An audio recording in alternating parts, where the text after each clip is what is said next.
Hello aspirants, कैसे हैं आप? ठीक है, हमारा रोज़ एक एक लेक्चर आ रहा है और आज जो हमारा लेक्चर है वो है पॉलिटिकल पार्टीज़ के ऊपर।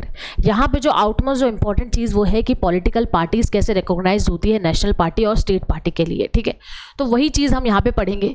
तो विदाउट वेस्टिंग एनी टाइम फटाफट से पॉलिटिकल पार्टीज़ पढ़ते हैं। ठीक है, तो political parties are organize groups that aim to gain power in the government by contesting election. भाई इलेक्शंस करते हैं, हम हमारा क्या है, डेमोक्रेटिक नेशन है, यहाँ पे इलेक्शंस होंगे, मेजॉरिटी पार्टी यहाँ पे रूल होगा। ठीक है, it serve as a bridge between the government and people. Obviously बात है, जो लोग हैं, जो पीपल हैं,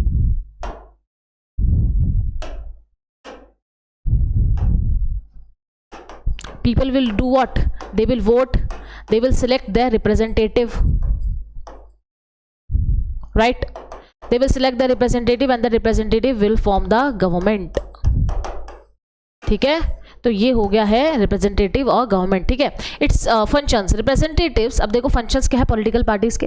representatives represent different sections of the society. अब देखो हमारे इंडिया में मल्टी पार्टी है, ठीक है, मल्टी पार्टी पॉलिटिकल सिस्टम चलता है, तो इसलिए different sections of the society यहाँ पर रिप्रेजेंट होते हैं, right. Every person will be represented in the political parties, क्योंकि लोग चाहते हैं कि हम कहीं ना कहीं अपने आप को रिप्रेजेंट करें, वो यहीं पर ही रिप्रेजेंट करते हैं।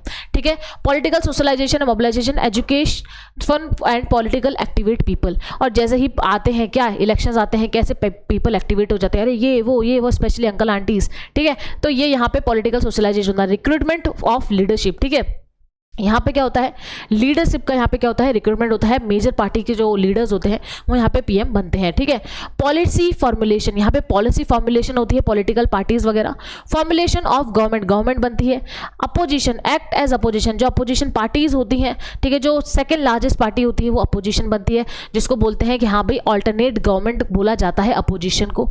ठीक है, perform political stability, political stability होती है, रेगुलर इलेक्शंस होते रहते हैं। Also we have an alternate government that is opposition, तो ये पॉलिटिकल स्टेबिलिटी प्रमोट करती है।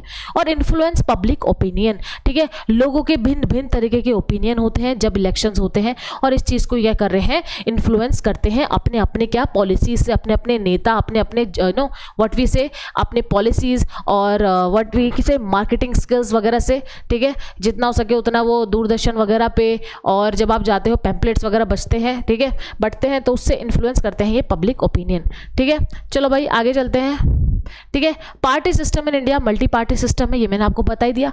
India follows a multi party system, the party system in India has evolved. अब देखो ये इवॉल्व कैसे हुआ है, ठीक है, ठीक है, इवॉल्व कैसे हुआ है। Dominance of Congress, one party dominance. जब अपना इंडिया आज़ाद हुआ था तब क्या हुआ था, वन पार्टी डोमिनेंस थी ज़्यादातर। क्या था, ज़्यादातर किसका डोमिनेंस था, हाथ का डोमिनेंस था, कांग्रेस का डोमिनेंस था। ठीक है, फिर क्या हुआ, start of multi party system हो गया, अपोजिशन राइज होने लग गई, और इससे ही बताते हैं कि किस तरीके से हमारा डेमोक्रेटिक सिस्टम बहुत ही अच्छा है, कि अपोजिशन पार्टीज वगैरह भी यहाँ पे स्टार्ट हो गई। आगे देखते हैं 1990 में coalition politics with alliance like NDA and UPA. अब जाके ना कोलिशन अलायंसेस बनती जा रही है, क्योंकि क्या हो रहा है, मेजोरिटी ज़्यादा मिल नहीं पाती, इतनी मल्टी पार्टी यहाँ पे फंक्शन करती है, तो इतने अच्छे से ज़्यादा मेजॉरिटी नहीं मिल पाती। तो यहाँ पे क्या हो रहा है, कोलिशन पॉलिटिक्स चलती है अपने इंडिया में, जैसे एनडीए है, नेशनल डेमोक्रेटिक अलायंस, यूपीए है, यूनियन प्रोग्रेसिव अलायंस। ठीक है, अब क्लासिफिकेशन ऑफ पॉलिटिकल पार्टीज ये है यहाँ पे इंपॉर्टेंट, जिसके लिए हम ये लेक्चर कर रहे हैं। ठीक है, ये है classification of political parties, recognized and unrecognized होती हैं। ठीक है, वो देखते हैं। Election commission of India classify political parties based on their electoral performance, और इनको क्लासिफाई कौन करता है, इलेक्शन कमीशन ऑफ इंडिया। ठीक है, सबसे पहले देखते हैं नेशनल पार्टी किसको कहा जाता है। ठीक है, चलो भाई, A party is recognized as a national party if it is, ठीक है, if it is wins 2% of the लोक सभा सीट्स, ठीक है, from at least 3 states, that is 11 plus MPs उसके होने चाहिए, 11 plus member of parliament उसके होने चाहिए। ये है इसका फर्स्ट क्राइटेरिया, क्या तो 2% लोकसभा मतलब 11 plus MPs from at least 3 states, at least 3 states में वो रिकॉग्नाइज होनी चाहिए, जब भी तो उसको नेशनल पार्टी कहा जाएगा। ठीक है, अब देखते हैं इसका और का मतलब क्या है, अगर ये नहीं तो एक और क्राइटेरिया है। ठीक है, एक और क्राइटेरिया क्या है, secure 6% of valid votes in 4 और मोर स्टेट्स इन लोकसभा और state assembly election and wins 4 Lok Sabha seats. ठीक है, ये चीज़ क्या है, समझने वाले नहीं है, ये थोड़ा रट्टाफिकेशन वाली चीज़ है, तो इसलिए ये नोट्स बना के फटाफट से लिख दो, हल्का फुल्का रट्टा मार लो। ठीक है, क्या कि 6% वैलिड वोट्स होने चाहिए 4 और मोर स्टेट या लोकसभा में, ठीक है, या स्टेट असेंबली इलेक्शन में क्या होने चाहिए, एंड विंस 4 लोकसभा सीट्स। ठीक है, इन चीज़ों को एक बार बाइफरकेट करते हैं। Secure 6% of valid votes in 4 और मोर स्टेट, ठीक है, इन लोकसभा। ठीक है, इसको अलग करो। सिक्योर 6% और वैलिड वोट्स इन 4 और मोर स्टेट इन लोकसभा, ठीक है 6% वोट्स मिल गए, और state assembly election and wins 4 Lok Sabha seat, और 4 लोकसभा सीट्स उन्होंने विन करी हो, ठीक है। और it is recognize as a state party in 4 और मोर स्टेट, अगर ये दोनों भी उनसे नहीं हो रहा है और अगर वो 4 से प्लस स्टेट में क्या है स्टेट पार्टी रिकॉग्नाइज्ड है तो भी उनको नेशनल पार्टी का क्राइटेरिया मिल जाएगा, वो एक नेशनल पार्टी कहलाएगी, ठीक है। तो ये तीनों चीज़ें नोट कर लेना कि पार्टी रिकॉग्नाइज कैसे होती है नेशनल पार्टी के लिए, ये बढ़िया से आराम से लिख दो, अपनी नोटबुक खोलो और अच्छे से लिख डालो। चलो भाई आगे बढ़े। अब स्टेट पार्टी का क्राइटेरिया क्या है, party is recognize as state party if, ठीक है। अब इसका क्राइटेरिया देखो, win 6% of vote in state election and 2 seats in the assembly, या तो 6% वोट हो उसके स्टेट इलेक्शन में या 2 सीट हो किसमें स्टेट असेंबली में, और अब देखो और ठीक है विन्स 3% ऑफ असेंबली सीट्स और एटलीस्ट 3 सीट्स, ठीक है। असेंबली पर्सन में 3% या 3 सीट्स वो लेकर आए तो उसको वो हम स्टेट इलेक्शन क्राइटेरिया में रख देंगे, है ना, स्टेट पार्टी के क्राइटेरिया में रख देंगे।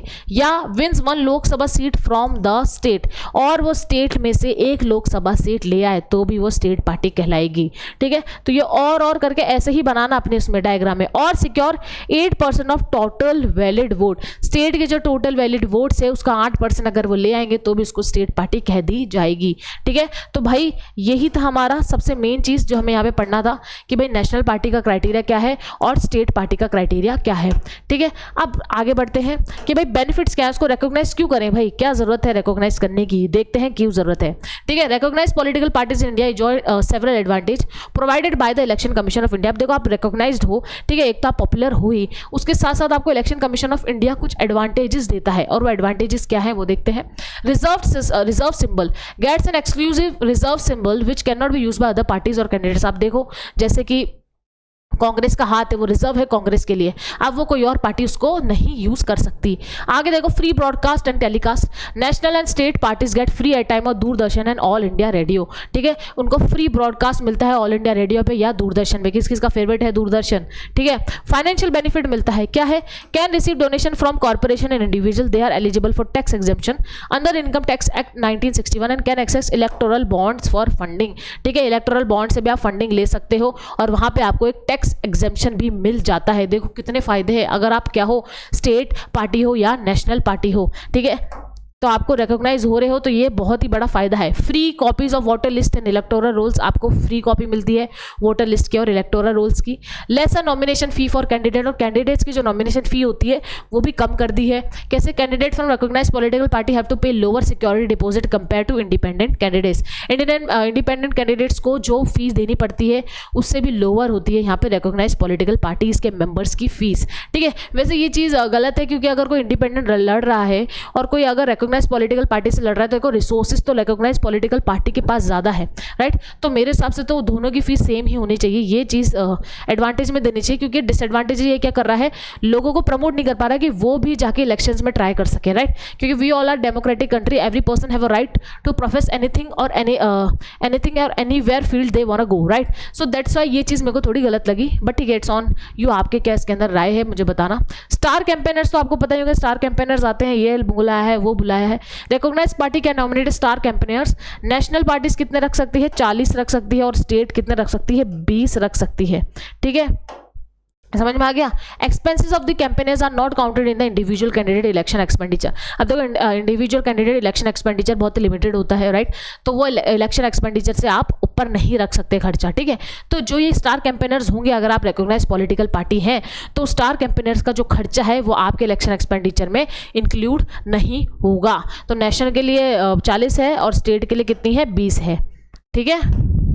सम रिफॉर्म्स ऑफ पॉलिटिकल पार्टीज, है ना। अब देखो जो पॉलिटिकल पार्टीज हमने देख लिया कि पॉलिटिकल पार्टीज कैसे रिकॉग्नाइज्ड होती हैं, राइट, उनको फायदा क्या मिलता है रिकॉग्नाइज्ड होने का। लेकिन मेरे को एक स्लाइड यहाँ पे ऐड करनी थी, ये चीज़ थी, ठीक है, कि भाई अगर आप पॉलिटिकल पार्टीज हैं तो उससे आगे कुछ रिफॉर्म्स है जिसके आगे बार बार यूपीएससी क्वेश्चन पूछता रहता है, जैसे कि एंटी डिफेक्शन हो गया, राइट टू इन्फॉर्मेशन एक्ट हो गया, ठीक है, फंडिंग्स वगैरह हो गए। तो इसके ऊपर एक छोटा सा एक टॉपिक है वो साथ के साथ अपन निपटा लेते हैं, ठीक है, ऊपर से सारा कर लेते हैं। एंटी डिफेक्शन लॉ है 10 शेड्यूल में 1985 prevents MPs MLAs from switching parties, ठीक है।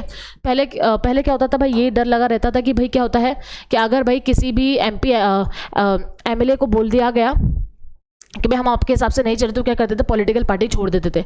इससे क्या होती थी, गवर्नमेंट डिफॉर्म हो जाती थी, ठीक है। और हमारे केस में क्या है, हमारे केस में क्या है, इंडिया के पास क्या है, बहुत ही लिमिटेड रिसोर्सेज हैं, ठीक है। अब वो लिमिटेड रिसोर्सेज बार बार हम खर्च नहीं कर सकते इलेक्शंस के लिए, इसलिए ये रिफॉर्म आया गया हमारा एंटी डिफेक्शन लॉ। इसके ऊपर भी पूरी मैंने सीरीज बना रखी है, जाके देख लेना पहले वाले में। Right to information, demands of bringing parties अंदर राइट टू इन्फॉर्मेशन, ठीक है। राइट टू इन्फॉर्मेशन आनी चाहिए, ठीक है। इसमें होता क्या है कि आपको पॉलिटिकल पार्टी कितना पैसा खर्च कर रही है, कौन सी पॉलिटिकल पार्टी का कौन सा नेता किस फील्ड में है, क्या करता है, क्या उसका एजुकेशन बैकग्राउंड है, वो राइट टू इन्फॉर्मेशन में आता है, ठीक है। स्टेट फंडिंग ऑफ इलेक्शन, ठीक है। ये कहा गया है सम रिफॉर्म्स इन पॉलिटिकल पार्टी में कि जो स्टेट फंडिंग होना चाहिए इलेक्शंस के अंदर, जिससे क्या हो, गुंडा पॉलिटिक्स थोड़ा कम हो, ठीक है। रेगुलेशन ऑफ पॉलिटिकल डोनेशन, ठीक है। इलेक्टोरल बॉन्ड्स इंट्रोड्यूस हुए थे ताकि डोनेशन में रेगुलेशन हो सके, क्योंकि कैश बेस में होता था सारा, डोनेशन वगैरह पता नहीं चलता था, बोला काला धंधा चलता था, ठीक है। उसके लिए यहाँ पे रेगुलेशन ला दे गए। Inner party democracy for transparency, ठीक है। ट्रांसपेरेंसी रखी जाए, इनर पार्टी डेमोक्रेसी रखी जाए, ये सब क्या है, पॉलिटिकल पार्टीज के कुछ रिफॉर्म्स हैं, ठीक है, ठीक है। अब ये हो गया हमारा पॉलिटिकल पार्टी, ये मैंने बहुत जल्दी जल्दी करवाया है क्योंकि मेरे को जो मेन चीज़ थी वो थी ये, ठीक है। National party criteria, state party criteria, है ना। और ये देखा था कि भाई अगर आप क्या हो, रिकॉग्नाइज्ड पॉलिटिकल पार्टी हो तो आपको क्या क्या बेनिफिट्स यहाँ पे मिलेंगे, ये था इसका मेन चीज़। चलो भाई क्वेश्चन करते हैं।